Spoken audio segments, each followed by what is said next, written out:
Hello everyone, Radhe Radhe सभी को। Welcome to Shriji competitive classes. जैसा कि आपको पता है कि हम साइकोलॉजी और सीडीपी जितना भी आपका चाइल्ड डेवलपमेंट का पार्ट है और इसमें पेडागोजी का पार्ट है वो हम कंप्लीट करेंगे। इस चैनल पे आपको मिलेगा विद ट्रिक के साथ। जितनी भी इसमें ट्रिक्स है ना, जो अभी आपको फर्स्ट लेक्चर में बताई गई थी, वो कहीं भी आपको नहीं मिलेंगी, वो खुद से बनाई है मैंने। ठीक है, तो आप अच्छे से करना है इनको। ठीक है, कहीं नहीं मिलेंगे ऐसी ट्रिक्स आपको।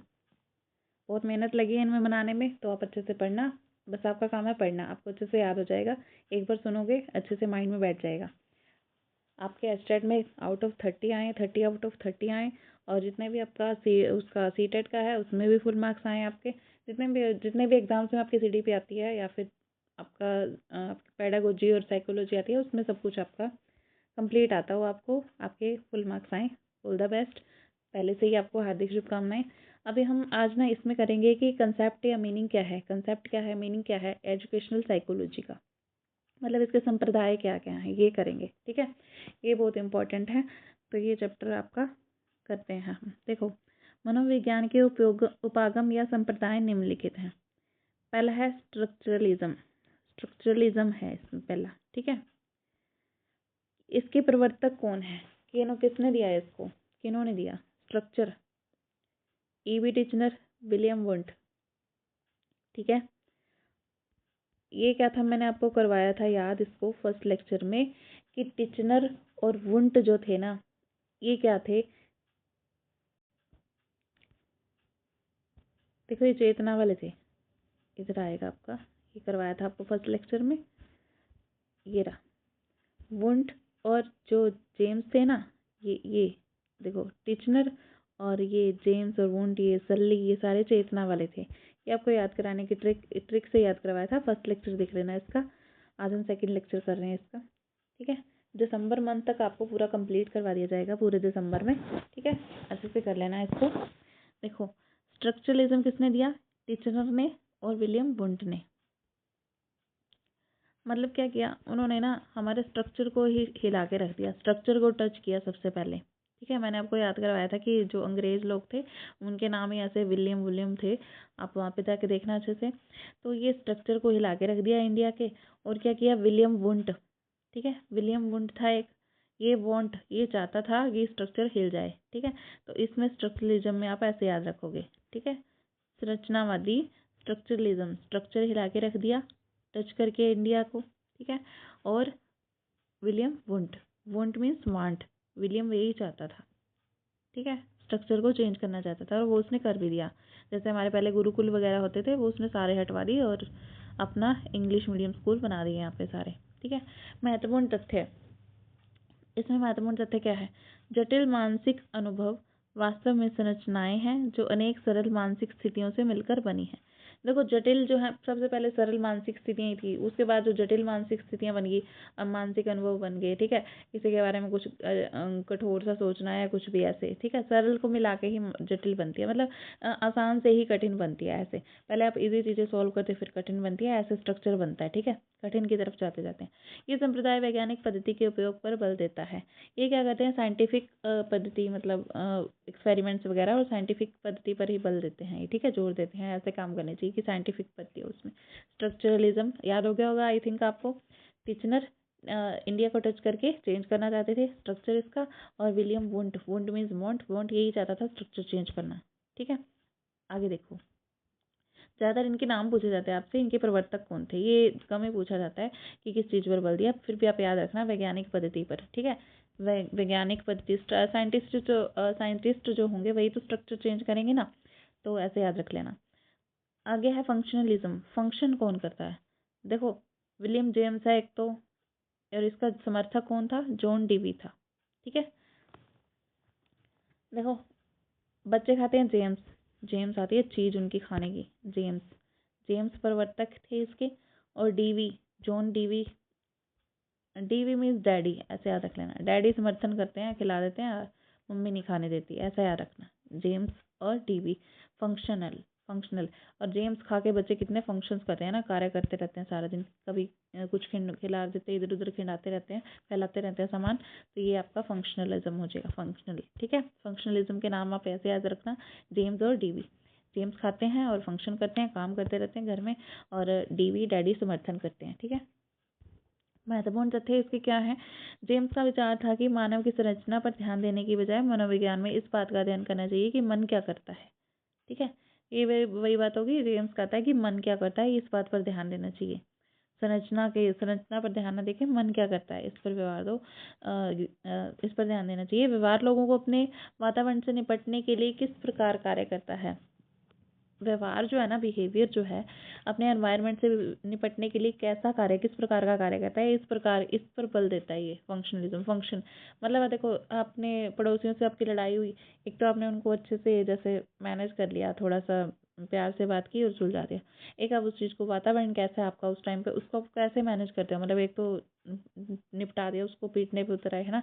तो वो चीज़ है यहाँ पे। व्यवहार लोगों के वातावरण से निपटने के लिए किस प्रकार कार्य करता है, ये सब चीज़ें इसमें आती हैं। इस विचारधारा के अनुसार मनोविज्ञान एवं जीव विज्ञान में घनिष्ठ संबंध है। ठीक है, मनोविज्ञान और जीव विज्ञान में मतलब बायोलॉजी में और साइकोलॉजी में घनिष्ठ संबंध है। यह संप्रदाय पाठ्यक्रम की विषय वस्तु की उपयोगिता पर बल देता है। ठीक है, पाठ्यक्रम की विषय वस्तु की उपयोगिता पर बल देता है। आगे देखो, बिहेवियरिज्म, व्यवहारवादी और व्यवहारवाद संप्रदाय। बिहेवियर, व्यवहार, सन, ये आपको कल भी याद करवाया था फर्स्ट लेक्चर में। सन मीन्स बेटा, बेटे को अच्छा व्यवहार सिखाते हैं ना, व्यवहार सिखाते हैं, तो व्यवहारवादी वाला कौन सा हो जाएगा, प्रवर्तक वाटसन हो जाएगा। उसके बाद इसके महत्वपूर्ण तथ्य कौन से हैं? मानव व्यवहार की व्याख्या, नियंत्रण में उसके संबंध में भविष्यवाणी करना है। मानव व्यवहार के बारे में बताता है ये। बिहेवियरिज्म, नाम ही बिहेवियरिज्म है ना, व्याख्या, उसका नियंत्रण कैसा है, व्यवहार का। ठीक है, व्यवहार की व्याख्या करना, नियंत्रण करना, उसके संबंध में भविष्यवाणी करता है कि इसका ये कैसा बनेगा, व्यवहार कैसा बनेगा इसका। ठीक है, जॉन वाटसन ने मन व चेतना के विचार को मनोविज्ञान के केंद्रीय विषय के रूप को अस्वीकार कर दिया। वाटसन जो था ना, उसने क्या किया, मन और चेतना को अस्वीकार कर दिया। ठीक है, वही तो था ना, आत्मा, मन, चेतना, और फिर उसके बाद व्यवहार आया था, उसको इसने अस्वीकार कर दिया और व्यवहारवाद को इसने आगे बढ़ा दिया। यही कहना है ना इसमें। और उसके बाद देखो गेस्टाल्टिज्म, गेस्टाल्टवादी। ठीक है, समग्रवाद भी बोलते हैं इसको हिंदी में। गेस्टाल्टिज्म, याद रख लेना। कोहलर, कोफका, वर्दीमर, इसको ऐसे याद रखना। गेस्ट आए, ठीक है, वर्दी पहन के, कॉफी पी, कोल बैठ के, पास बैठ के। ठीक है, पंजाबी में कोल बोलते हैं पास को, तो ऐसे याद रखना, पास बैठ के कॉफ़ी पी। गेस्ट आए, वर्दी पहनी हुई थी उन्होंने, कॉफ़ी पी और कोल बैठ के। याद हो गया? आई होप आपको समझ में आ रहा होगा, याद भी हो रहा होगा। ये मैंने खुद से ट्रिक्स बनाई हुई हैं, आप इसको याद रख सकते हो अच्छे से। जब मैंने खुद से अपनी प्रिपरेशन की थी तो मैंने ये ट्रिक्स बना के खुद से अपने माइंड में बिठाया था इसको, तो वही ट्रिक्स मैं आगे शेयर कर रही हूँ, आपकी हेल्प हो जाए इसलिए। आगे देखो, महत्वपूर्ण तथ्य है, इसका प्रारंभ जर्मन से हुआ। ठीक है, ये ट्रिक अच्छी लगी हो तो JSR लिख देना कमेंट में, जय श्री राधे। ठीक है, क्योंकि ये सब उन्हीं की हेल्प से बनता है। सबके माइंड में किसी ना किसी कोई ना कोई किसी रिलीजन से जुड़ा होता है। ठीक है, मुझे उन पे जब बहुत ज़्यादा विश्वास है, तो आई होप आप समझते होंगे। आगे देखो, महत्वपूर्ण तथ्य, तो ये ट्रिक्स वगैरह सब उन्हीं की मर्जी से बनती हैं। इसका प्रारंभ जर्मन से हुआ, माइंड में आती है, मतलब हेल्प वही करते हैं। मेहनत को खुद को करनी पड़ेगी, बाकी हेल्पफुल रहते हैं। गॉड की हमेशा हेल्प रहती है साथ में आपके, जिसको भी आप मन में रखते हो। आगे देखो, इसका प्रारंभ जर्मन से हुआ। महत्वपूर्ण तथ्य क्या है इसके? प्रारंभ इसका जर्मन से हुआ। गेस्ट जर्मन से आए थे आपके घर में, जामुन खाने आए थे। ठीक है, जामुन, जर्मन से जामुन, याद रख लेना।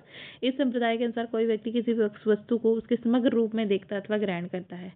ठीक है, इसने ये नहीं कहा कि जैसे आपने ना अभी जैसे आप सीडी भी पढ़ रहे हो, साइकोलॉजी पढ़ रहे हो, तो इसमें इसने ये नहीं कहा कि एक पढ़ो, फिर दूसरा पढ़ो, दूसरी तीसरी लाइन, उसको पूरे डिटेल में पढ़ो। इसने कहा पूरा ऊपर से पूरा देख लेता है बंदा, मतलब ना पूरा समग्र रूप से पढ़ता है। जैसे आप लास्ट में एग्जाम के लिए नोट्स बना के रखते हो ना, पूरा ऊपर से, इसने वो कहा कि समग्र रूप से ग्रहण करता है। ठीक है, पूर्ण से अंश की ओर शिक्षण पद्धति इसी संप्रदाय की देन है। पूर्ण से अंश की ओर चलता है ये। ठीक है, उसके बाद साइको एनालिसिस, मनोविश्लेषणवादी सिद्धांत संप्रदाय। अच्छा, तो ये मनोविश्लेषण जहाँ पे आए वहाँ पे सिगमंड फ्राइड है। ठीक है, मन का विश्लेषण मतलब मन को फ्राई कर लो।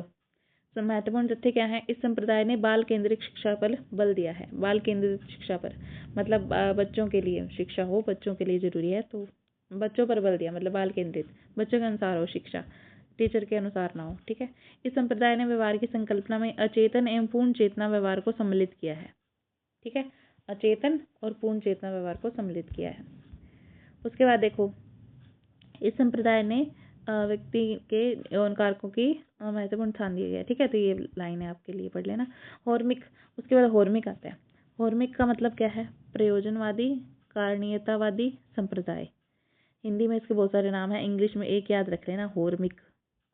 हॉर्मिक, ठीक है, और हिंदी में याद रखोगे तो बहुत सारे याद रखने के पड़ेंगे। प्रेरकीय, प्रयोजनवादी, कारणीयतावादी। ठीक है, तो ये याद रखना, या हॉर्मिक याद रखना। हॉर्मिक अच्छा है तो ये याद रख लेना। ठीक है, हॉर्मिक में इसके प्रवर्तक कौन है? William McDougall. और भाई डुगू कैसा है? हाँ, ऐसे मैकडूगल, डुगू, डुगू से याद रख लेना, हॉर्मिक, डुगू। हॉर्मिक किसने दिया? विलियम मैकडूगल ने। अगर देखो, इस संप्रदाय के अनुसार क्या है, सभी कार्यों के पीछे कोई ना कोई उद्देश्य अवश्य होता है। ठीक है, डुगू क्या कहता है कि और वही कैसा है कि यहाँ पे आने का, जैसे कोई मिलने आया, और भाई डुगू मिलने आया आपसे, आपने कहा और भाई डुगू कैसा है, तो उसने क्या बोला कि आने का यहाँ पे कोई ना कोई उद्देश्य है, उद्देश्य अवश्य जरूर होता है। ठीक है, सभी पदार्थों में जीवन इसी संप्रदाय से माना जाता है। जीवन इसी से है, किसी को किसी की जरूरत है तो वो उसके पास जाता है, अदरवाइज नहीं जाता है ना, तो जीवन इसी से माना जाता है। आत्मसम्मान को विशेष महत्व दिया है। आत्मसम्मान को इसने विशेष महत्व दिया है कि हम किसी के पास जाएंगे तो हमारी इज्जत करेगा। ठीक है, ऐसे नहीं कि कैसे भी मुंह उठा के कहीं भी चले जाएंगे, आत्मसम्मान होना चाहिए। ठीक है, सहचर्यवाद, ऐसा, एक मिनट, ठीक है, चलो, एसोसिएशनिज्म है। ठीक है, साहचर्यवाद है ये, एसोसिएशनिज्म। ये किसने दिया? जॉन लॉक ने। देखो, ऐसो लोक लगा के जाना है ना, तो ऐसा लगा के जाना है कि खुले ना, एसोसिएशनिज्म, साहचर्यवाद। ठीक है, इसको ऐसे याद रखना, एसोसिएशन, जॉन लॉक ने दिया। इसने क्या बोला? इसने स्मृति के ज्ञान को, साहचर्य को महत्व देना, मतलब स्मृति के ज्ञान को, साहचर्य को महत्व देना, एसोसिएट करके पढ़ना, जैसे ऐसे। ठीक है, नींबू का नाम लेते ही मन दांतों में खटास का आभास हो जाना, ऐसा एसोसिएशनिज्म, लोक ने इस पर बल दिया। लोक लगा के चले गए हम, और ऐसे याद रख लेना कि साहचर्य, एसोसिएट करना है स्मृति के ज्ञान को, किससे? किसी भी चीज़ से एसोसिएट करके करना, मतलब पढ़ना है ऐसे। नींबू का नाम लेके खट्टा महसूस हो, ठीक है, और चीनी का नाम लेके मीठा महसूस हो, ऐसे इस टाइप से, समझ आई? आगे ह्यूमनिज्म क्या है? मानवतावाद इसको हिंदी में बोलते हैं। ह्यूमनिज्म किसने दिया था? इसके प्रवर्तक कौन थे? ह्यूमैनिटी जो है ना, हमारे अंदर रोज होनी चाहिए। ठीक है, रोज आपको कोई भूखा दिखे उसको खाना खिला दो, कोई आपको रोता हुआ दिखे उसको हंसाने की कोशिश करो, कोई प्यासा दिखे पानी पिलाओ, है ना। ह्यूमनिज्म ये किसने दिया? कार्ल रोजर्स ने। रोज किसी की हेल्प करनी चाहिए, ह्यूमैनिटी रोज निभानी चाहिए हमको। ठीक है, मरते दम तक ह्यूमैनिटी आपके अंदर रहनी चाहिए। अब ह्यूमैनिटी को मसलो मत, अब्राहम मसलो, एक तो मसलो मत, एक आपके अंदर रोज होनी चाहिए। ठीक है, किसी भी दिन मत मसलो, ये आपको याद हो गया, मानवतावाद। ठीक है, इसको ऐसे याद रखना। महत्वपूर्ण तथ्य क्या है? व्यवहार का आधार स्वयं व्यक्ति से प्रभावित है। ठीक है, व्यवहार का आधार क्या है? इसने क्या बोला ह्यूमनिज्म कि व्यक्तित्व से प्रभावित है, मतलब उसके अंदर कैसी ह्यूमनिटी है, कैसा है वो, उससे प्रभावित है, मतलब कोई किसी की हेल्प करना ही नहीं चाहता तो क्यों करेगा, है ना। तो ये बात है इसमें। संज्ञानात्मक, कोग्निटिविज्म किसने दिया? जीन पियाजे ने। ये तो आपको पता ही है ना, कोग्निटिविज्म, इसकी जीन पियाजे की थ्योरी, ब्रूनर और मिलर। किसी को नहीं भी पता है तो हम इसकी ट्रिक बनाते हैं, वो आप याद रखना। ठीक है, कोग्निटिविज्म, संज्ञान लेना। देखो, आपके पास कोई प्याज है, प्याज को आप एक परत उड़ा रहे हो, ऊपर वाली, दूसरी उड़ा रहे हो, तीसरी उड़ा रहे हो, उसके बारे में ज्ञान ले रहे हो कि इसकी कितनी लेयर्स हैं। ठीक है, ब्रूनर, भून लो उसको, भून के ज्ञान ले लोगे कि भूनने से कैसा है, इसमें से है ना स्मेल आती है, कैसा होता है। अब आपको मिल तो वो गया ही है ना, ऑनियन आपको मिल गया, आपने उसको भून दिया और उसको छिलके उतार के आपने क्या किया? संज्ञान लिया उसके बारे में। ठीक है, आगे देखो, महत्वपूर्ण तथ्य क्या है? व्यवहार, जो ये संज्ञानात्मक वाद है ना, इसका, कोग्निटिविज्म का, इसका महत्वपूर्ण तथ्य क्या है? व्यवहार का आधार विचारों एवं प्रत्याशाओं से जुड़ा है, विचारों से और प्रत्याशाओं से जुड़ा है। इसमें सूचना प्रक्रम का महत्वपूर्ण स्थान है। ठीक है। विचारों से जुड़ा है, आपके विचार कैसे हैं, कि कितनी लेयर्स इसकी हम पलटें छीलें, आपके विचार में आ रहा है। और प्रत्याशाओं से जुड़ा सूचना प्रक्रम का महत्वपूर्ण स्थान है, इसमें हम सूचना देंगे दूसरे को, हाँ भी इसमें इतनी लेयर्स हैं, ठीक है, ऐसे याद रखना। अच्छा, नेक्स्ट है आपका जैविकतावाद। जैविकतावाद में क्या है, बायोलॉजिज्म, बायोलॉजिज्म ये है आपका। इसमें जैविकतावाद इसको आप कैसे याद रखोगे, गुरविन, मेंडल, वाटसन।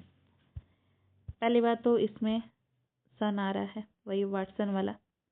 सन में क्या है, बायोलॉजिकल, बायोलॉजिकल ऐसे याद रख लो, सन में बायोलॉजिकल, जैसे 1 मिनट रुको, इसकी क्या बनाई थी मैंने ट्रिक, हाँ ठीक है। सन के जो सारे मतलब सन की बॉडी है जो बायोलॉजिकल पार्ट से रिलेटेड है ना, बायोलॉजिकल पार्ट ये सारा पूरी बॉडी उसकी है ना, बायोलॉजी में सेल से बना है, सेल से पूरा स्ट्रक्चर बना है उसका, है ना। उसके बाद मेंडल, मेंडल आता है इसमें। मेंडल ने दिया था है ना हेरिडिटी का कंसेप्ट, तो हेरिडिटी से ही तो सन है ना, सन की प्रेजेंस है इस वर्ल्ड में आपके। और उसके बाद मेंडल, मेंडल ने हेरिडिटी का कंसेप्ट दिया था। उसके बाद गुरविन, ठीक है, गुड़, सन सन आपका गुड़ बहुत खाता है, ऐसे याद रख लेना, ठीक है। वाटसन, मेंडल और गुरविन, इसमें आ गया बायोलॉजिज्म, ठीक है। अब उसके बाद देखो महत्वपूर्ण तथ्य क्या है, व्यवहार का आधार वंश, परंपराएं, वातावरण। हाँ जी, वंश, ऐसे वंश से याद रखना, आपका ही वंशज है ना वो सन आपका। तो उसके बाद मेंडल ने भी हेरिडिटी का कंसेप्ट दिया था है ना, वंश के बारे में, वंशानुक्रम के बारे में। गुरविन, इसमें याद रख लेना, गुड़ बहुत खाता है सन, ठीक है। तो ये वंश, परंपरा और वातावरण है, ठीक है, इसका आधार। उसके बाद वनलेरियन, ये क्वेश्चन है आपके कुछ, इसको देखो। अब आपको जितना भी पढ़ाया ना, आपको अच्छे से समझ में आ गया होगा, तो उसके बेस पे आप ये क्वेश्चन आसानी से इजीली कर सकते हो। पहला क्वेश्चन है देखो, सीखने का वह सिद्धांत जो पूर्ण रूप से और केवल अवलोकनीय व्यवहार पर आधारित है। पूर्ण रूप से और केवल अवलोकनीय व्यवहार पर, सीखने के डैश सिद्धांत से संबंधित है। अवलोकनीय व्यवहार, देखो व्यवहार इसमें आ भी रहा है कि जो देखोगे वैसा ही व्यवहार करोगे ना, तो व्यवहारवादी आ जाएगा ये, ठीक है। समग्रता के सिद्धांत के प्रवर्तक कौन है, ये वही आ गया ना जो आपका मैंने याद करवाया था, वर्दी पहन के आए, ठीक है। और ये वो आ गया वर्दीमर एवं अन्य, ठीक है, कोलर कोफ का वर्दीमर, ये था इसमें। गेस्टाल्टविज्म, गेस्ट आए वर्दी पहन के, ये वो है। समग्रता इसका हिंदी में नाम था। मनोविज्ञान का कौन सा संप्रदाय मनोविज्ञान को विशुद्ध विज्ञान के रूप में स्थापित करने पर बल देता है, विशुद्ध विज्ञान के रूप में, तो ये था आपका व्यवहारवाद, ठीक है। उसके बाद देखो, कौन सा कारक सीखने के अंतर्दृष्टि सिद्धांत को प्रभावित करने वाला नहीं है। अंतर्दृष्टि सिद्धांत को कौन प्रभावित नहीं करेगा, तो वो है अनुभव, ठीक है। आपका अनुभव है वो अंतर्दृष्टि सिद्धांत को प्रभावित नहीं करता, ये क्वेश्चन याद रख लेना, इंपॉर्टेंट लग रहा है, ये थोड़ा सा अलग सा है, ठीक है, पूछा जा सकता है। शिक्षा में पूर्ण से अंश की ओर, देखो ये आपको याद भी कराया था ना, पूर्ण से अंश की ओर कौन चलते हैं, गेस्टाल्ट संप्रदाय। दमन के स्थान पर पुरस्कार द्वारा व्यवहार सुधारने की बात मनोविज्ञान के किस संप्रदाय द्वारा कही गई है। दमन के स्थान पर पुरस्कार द्वारा व्यवहार सुधारने की, मतलब जहाँ पे आपको गलत लग रहा हो वहाँ पे आप कैसा बिहेव करते हो, जैसे कोई मार पड़ रही हो आपको, वहाँ पे व्यवहार सुधार कैसे सुधार करते हो आप उसमें, तो व्यवहारवादी संप्रदाय इसकी बात करता है। आगे देखो, आत्म संप्रत्यय की अवधारणा का सर्वप्रथम, एक सेकेंड यही थे ना, ठीक है। आत्म संप्रत्यय की धारणा का सर्वप्रथम विवरण प्रस्तुत कब और किसने किया। आत्म संप्रत्यय ये विलियम जेम्स ने किया है ना, 1890 में। अपने आप का संप्रत्यय, आत्मा, आत्मा का, विलियम जेम्स ने 1890 में। बाल केंद्रित शिक्षा पर किसने बल दिया, मनोविश्लेषणवादी संप्रदाय ने। यौन कारकों का महत्व किसने दिया, मनोविश्लेषणवादी संप्रदाय ने। मानव व्यवहार का प्रयोगात्मक विश्लेषण करने वाले प्रथम वैज्ञानिक, मनोवैज्ञानिक। मानव व्यवहार के बारे में स्किनर, आपको बोला था ना कि स्किन के, आपके स्किन से पता चल जाता है, आपके फेस से पता चल जाता है कि आपका व्यवहार कैसा है, ठीक है। तानाशाह के जनक कहलाते हैं रूसो, मतलब ये रूस के ही बैठा रहता है, तानाशाह ये एक नंबर का, ठीक है। शिक्षा के बुढ़ापे का अच्छा प्रावधान किसने किया, अरस्तु ने, ठीक है। दार्शनिक, अरस्तु क्या थे, दार्शनिक थे, इन्होंने किया। तो ये चैप्टर आपका यहाँ पे कंप्लीट होता है, जितने भी आपके इसमें थे ये हमने कर लिए हैं संप्रदाय जो थे, तो आप इनको अच्छे से कर लेना। तो all the very very best. जिनको भी CDP कंप्लीट करनी हो, साइकोलॉजी पेडागोजी, तो आप इस चैनल से जुड़ के कंप्लीट कर सकते हो। डेली आपको वीडियोस मिलेंगी। आई होप कि दिसंबर तक हम इसको दिसंबर मंथ में ही कंप्लीट कर लेंगे, सब कुछ जितना भी है आपका मटेरियल एस्टेट के आने से पहले और आपके KVS NVS के एग्ज़ाम से पहले।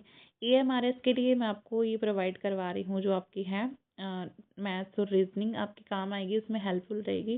जितना हो सकेगा ज़्यादा से ज़्यादा कंटेंट लेके आऊँगी मैं। तो all the very very best. Thank you so much. सभी को राधे राधे। कमेंट में बता देना कि आपको ट्रिक्स कैसी लगी। तो ये ट्रिक्स सारी मेरे द्वारा बनाई गई हैं। जय श्री राधे लिख देना, सबको समझ में आ रहा हो तो। All the best. Thank you so much. Radhe Radhe.